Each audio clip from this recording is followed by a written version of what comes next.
বন্ধুরা দেখুন আমি কোথায়, আর ওরা দেখুন আমি এখন আছি ওই জেলা পার্কের পাশের এক জায়গায়। সেটা নৌগাঁতে আছি। তো আপনারা তো দেখছেন,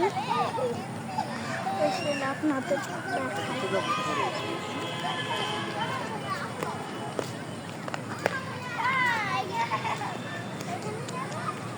দেখেন কোথায় এসেছি।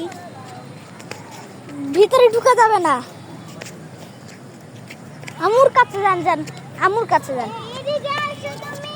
আর এর ভিতরে ঢুকা যাবে না, কিন্তু ছোট বাচ্চারা ওই দেখেন ঢুকেছে, তাও ঢুকা যাবে মানুষ না থাকলে। মানুষের সামনে ঢুকা যাবে না, ওখানটায় বেঁধে রেখেছে। আপনাদের দেখাই, দাঁড়ান, ভিডিওটা বেশি বড় করবো না। ওই দেখুন সে গেটটা বন্ধ, এই যে নিচ দিয়ে ঢুকা যাবে বড় বড় ফাঁক দিয়ে। দুইটা গেট, বড় বড় জায়গা আছে। তো আপনারা যেটা দেখলেন সেটা আজকে আমি বানিয়েছি।